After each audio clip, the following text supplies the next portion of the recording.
Hello friends, welcome to your own channel Let's Study with Richa. Today we will discuss programs for girl education और policies for girl education. Subscribe आपने नहीं किया हो तो please कर दीजिएगा और नोटिफिकेशन बेल को प्रेस कर दीजिएगा अगर प्रेस नहीं किया हो तो।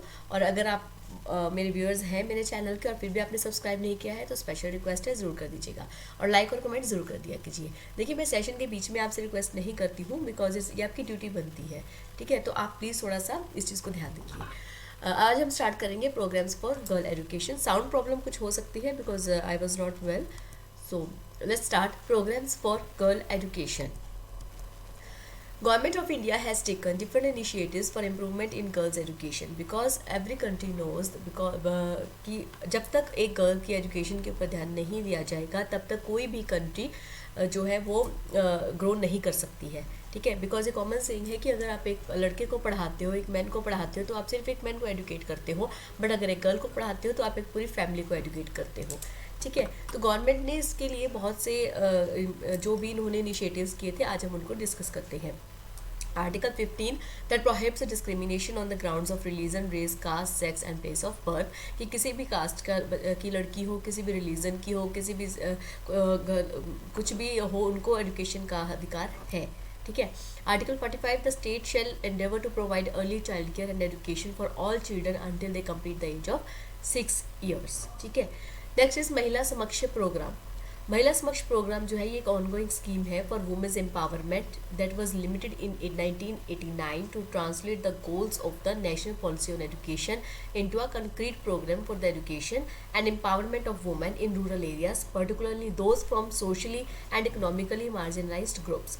कि जो भी जो रिलीजन है या जो लोग हैं जो इकोनॉमिकली या सोशली वीक है, ठीक है, उनकी लड़कियां या लड़के, उनको एजुकेशन प्रोवाइड करने के लिए मेनली महिलाओं के लिए ही था, लड़कियों के लिए ही प्रोग्राम था, तो इसलिए उसका नाम महिला समक्ष प्रोग्राम रखा गया था जहाँ पर कि उनको एजुकेशन प्रोवाइड करवाई जा सके, ठीक है। जो ये डाटा है ये MHRD एनुअल रिपोर्ट 2014-15 से मैंने लिया है। Kasturba Gandhi Balika Vidyalaya scheme. This scheme was launched in July 2004 to provide education to girls at primary level कि ताकि हर बच्चों को जो प्राइमरी लेवल की एजुकेशन है वो प्रोवाइड की जानी चाहिए, स्पेशली गर्ल्स के लिए, इसलिए इसका नाम कस्तूरबा गांधी बालिका विद्यालय स्कीम रखा गया था और ये जुलाई 2004 में स्टार्ट की गई थी। तो इसका जो मेन फोकस था वो था कि जो अनडिप्रीव्ड एरियाज़ हैं या रूरल एरियाज़ है जहाँ पर कि गर्ल्स को पढ़ाई के लिए नहीं भेजा जाता, रीज़न कुछ भी हो सकता है कि उनको काम की वजह से या आर्थिक तंगी की वजह से लड़कियों को काम पे लगाना पड़ता है या कुछ भी बाहर सिक्योरिटी की वजह से उनको बाहर नहीं जाने दे सकते बिकॉज स्कूल बहुत दूर पड़ता है। जो भी इश्यूज थे उन सब इश्यूज़ को फाइंड आउट करके गर्ल्स को प्राइमरी लेवल तक की एजुकेशन प्रोवाइड करवाना, यही इस स्कीम का मोटिव था। So the schools that were set up 100% reservation, 75% for backward classes and 25% for BPL means below the poverty level girls, okay. Next is national programme for education of girls at elementary level. वो थी primary level पे, अब ये है secondary level पे, ठीक है, जिसको जुलाई 2003 में लॉन्च किया गया था. So it was an incentive to reach out the girls who the SSA Sarva Shiksha Abhiyan was not able to reach through. देखिए, सर्व शिक्षा अभियान भी था जो वो इसीलिए स्टार्ट किया गया था ताकि सब बच्चों को जो एलिमेंट्री एजुकेशन होती है वो तो मिलनी ही चाहिए. अगर कोई फाइनेंशियल प्रॉब्लम है या इकोनॉमिकल प्रॉब्लम है तो उनको गवर्नमेंट की तरफ से इस स्कीम के अंदर पढ़ाया जाए, ठीक है. So the SSA called out to hardest to reach out. This scheme has covered 24 states in India under the NPEGEL, that is National Program for Education of Girls at Elementary Level. So model school have been set up to provide better opportunities to girls. Next is National Scheme of Incentive to Girls for Secondary Education, that is NSIGSE. It was launched in May 2008. अब कुछ बच्चे ऐसे थे जिनको सरकार ने इन schemes के अंदर एडमिशन दिलवाई, घर जा जाकर उनसे प्रॉब्लम्स जानकर उनको एडमिशन दिलवाई, ठीक है, और फिर भी पेरेंट्स ने 1 साल भेजा, 2 साल भेजा और फिर उनको स्कूल से उनका नाम कट करवा लिया. तो जो भी किसी भी रीज़न से उनका नाम कट हुआ, जो भी रीज़न आउट थे उनको जो भी ड्रॉप आउट्स थे उनको रिड्यूस करने के लिए और उनको दोबारा से स्कूल में बुलाने के लिए ये जो स्कीम थी उसको स्टार्ट किया गया था. So it was launched in May 2008 within the objective to establish an enabling environment to reduce the dropouts and to promote the enrollment of girl children belonging mainly to SC/ST communities in secondary schools. ठीक है, ताकि drop outs को कम किया जाए और उनको जो drop outs हो चुके हैं उनको वापस से स्कूल में बुलाया जाए. Next is Indira Gandhi National Scholarship for Single Girl Child that is provided for single girl child for pursue both higher and technical education कि उनको हायर और टेक्निकल दोनों तरह की एजुकेशन प्रोवाइड करवाई जाए.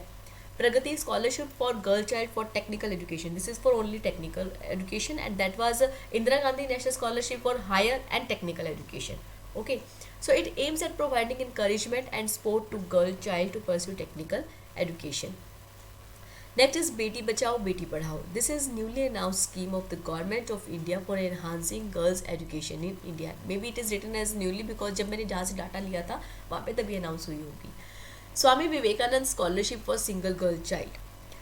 तो ये जो स्कीम थी ये इसलिए शुरू की गई थी कि जो भी विवेकानंद जी के उनकी जो भी थॉट्स थी, उनके जो भी उनके आइडियाज़ थे, उनके अकॉर्डिंगली वुमेन की एजुकेशन पे ध्यान दिया जाए. ठीक है. So the dropout ratio at various levels of education for girls is much higher than that of boys. So keeping Swami Vivekananda ideas of women education and to promote girl education, UGC has introduced Swami Vivekananda Scholarship for Single Girl Child for research in social science. Means specific social science में research field के लिए ये शुरू की गई थी with an aim to compensate direct costs of higher education, especially for such girls who happen to be the only girl child in their family. कि अगर फैमिली में एक ही लड़की है और उसकी स्टडी का खर्चा ज़्यादा हो रहा है या उसकी शादी की कोई टेंशन है, उसको पढ़ा नहीं पा रही हैं, तो उनको कंपनसेट करने के लिए सोशल साइंस फील्ड में रिसर्च करने के लिए इन्होंने ये स्कॉलरशिप प्रोवाइड करवाई थी. ठीक है. Next is Saakshar Bharat. National literacy mission was recast with its new variant Saakshar Bharat launched in 2009. It aims to accelerate adult education specially for womens in the age group of 15 years and above who have no access to formal education, targeted female literacy as a critical instrument for women's empowerment. ये जो adult education देने का कारण यही था कि उनको पता चले कि उनको अपने सेफ्टी कैसे करनी है, किस तरह से उनको किस सिचुएशन से डील करना है. ठीक है. So this has led to an increase in literacy amongst women from 53.67% according to census 2001 to 65.46% in census 2011. तो इस तरह से ये जो increase in literacy हुआ. So it is also for the first time that of the total of 217.70 million literates added during the decade, women, ये आप data है, आप थोड़ा सा देख लीजिएगा, important डाटा है, स्कोरिंग डाटा है. Udan. This scheme is dedicated to the development of the girl child education so as to promote the admission of girl students. The aim is to address the teaching gap between school education and engineering entrance examination. क्योंकि school education जो होती है वो NCERT behalf पर या एक सब बच्चों को ध्यान में रखकर, कि कुछ बच्चे मोस्ट इंटेलिजेंट होते हैं, कुछ लो इंटेलिजेंसी में आते हैं, तो सब बच्चों को ध्यान में रखकर ही स्कूल एजुकेशन क्यूरिकुलम बनाया जाता है. बट इंजीनियरिंग एंट्रेंस एग्जामिनेशन के लिए उनको कुछ हाई लेवल की नॉलेज होनी ज़रूरी होती है. तो उस गैप को फुलफिल करने के लिए ये स्कीम जो थी वो लगाई गई थी. So it seeks to enhance the enrolment of girl students in prestigious technical education institutions through incentives and academic support. उनको ये चीज़ें इसमें गर्ल्स को मेन फोकस रख के ही स्कॉलरशिप प्रोवाइड की गई थी. So the gender gap in school participation tends to narrow as the midday meal scheme helps erode the barriers that prevent girls from going to school. देखिए mid day meal में क्या होता है कि उनको खाना जो है स्कूल में ही मिलता है, तो पेरेंट्स का जो टिफ़िन पैक करने का काम हो जाता है वो ख़त्म हो जाता है. उनको बर्डन नहीं होता कि भी स्कूल जाएगी बच्ची तो सब बच्चे कैसा खाना लाएंगे, हम कैसा भेजेंगे बच्चे को, हमारे पास इतना इकोनॉमिकली या फाइनेंशियल अच्छी कंडीशन नहीं है. तो और दूसरा क्या था कि जब मिड डे मील्स चलाई गई थी तो उस खाने को बनाने के लिए भी तो वुमेंस चाहिए ना, तो इसमें वुमेंस का भी एम्प्लॉयमेंट हो जाता है. तो उस बिहेव को ध्यान में रखकर ही मिड डे मील शुरू की गई थी. National committee on women education, that is कुछ कमेटीज़ बनी थी जो वुमेन एजुकेशन के ऊपर प्रॉपर तरीके से वर्क कर रही थी. ये 1958 और 1959 की बात है. सो इस टाइम पे दुर्गाबाई देशमुख जी के चेयरमैन जो चेयरपर्सन थी उनके अंदर ये एजुकेशन का सिस्टम बना था.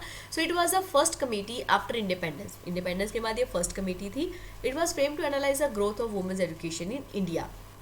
क्योंकि जब इंडिपेंडेंस हुआ था तब हमारे देश में सिचुएशन बहुत ज़्यादा अच्छी नहीं थी, तो हर चीज़ को मेंटेन करने के लिए, कंट्रोल करने के लिए कुछ कमेटीज़ बनाई गई थी जो एक पर्टिकुलर टास्क के ऊपर वर्क करती थी। ठीक है, तो ये जो national committee on women education बनी थी, ये इसकी चेयरमैन जो थी वो दुर्गा भाई देशमुख जी थी, और उन्होंने ही वुमेन्स के एजुकेशन पे की ग्रोथ पे ध्यान देने के लिए फ्रेम किया गया था। So it recommended appointment of school mothers specially in those schools where there were no women teachers, कि स्कूल के अंदर वुमेन टीचर्स होनी चाहिए।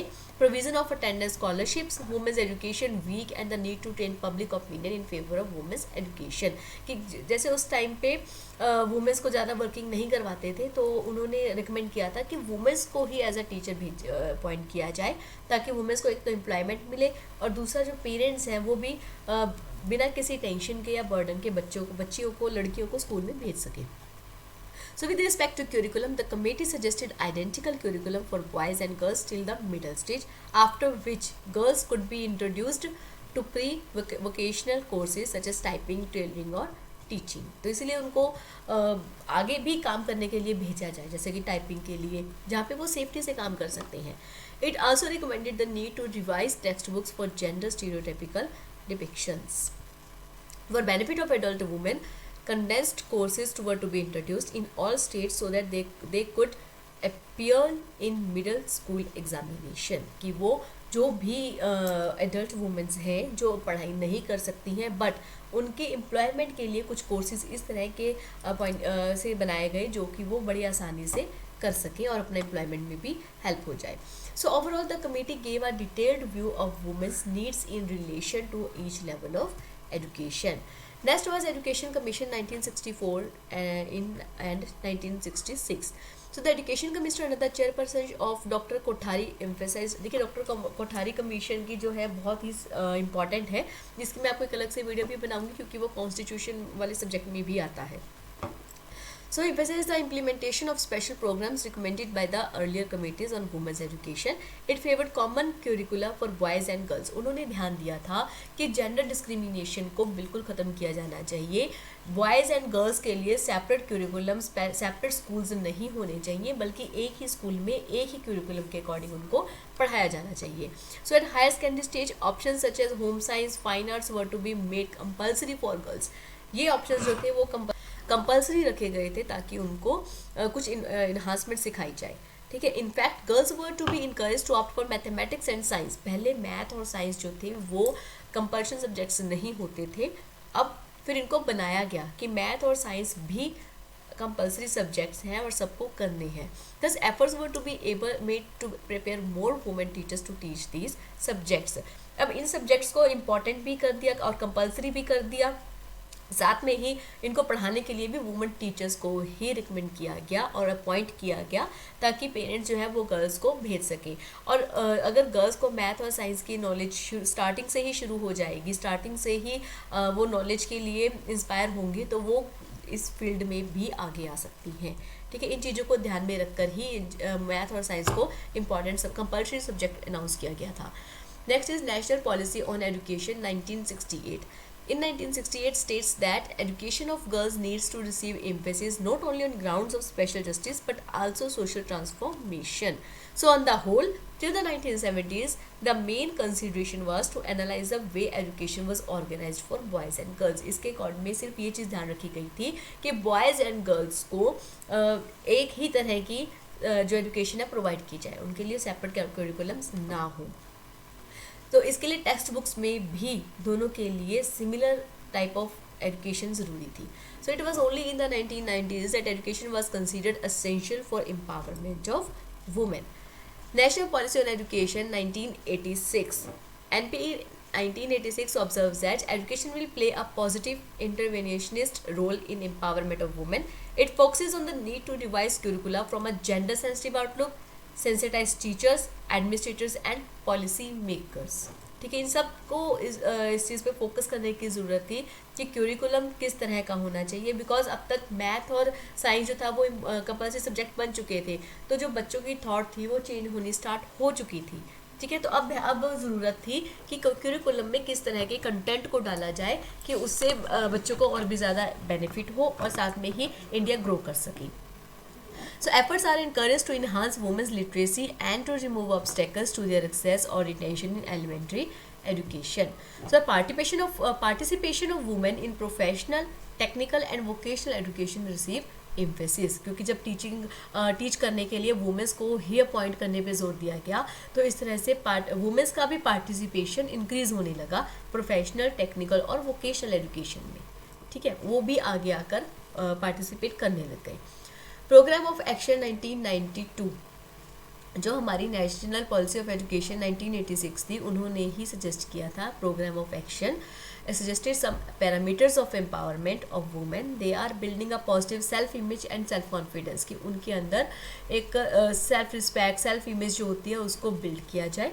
Developing ability to think critically, कि वो हर चीज़ में कुछ ना कुछ क्रिएटिविटी से भी काम करना सीखें।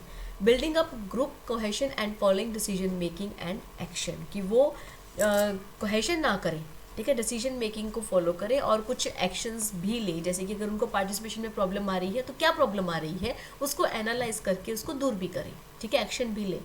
Ensuring equal participation in the process of bringing about social change, encouraging group action in order to bring about change in society and providing the wherewithal for economic independence। तो इन चीज़ों को ध्यान में रखकर ही कुछ इन पैरामीटर्स को सेट किया गया था कि इन पॉइंट्स को ध्यान में रख के हमें कुछ एक्शंस लेने हैं, कुछ पॉलिसीज़ और बनानी पड़ी तो वो भी बनाएंगे।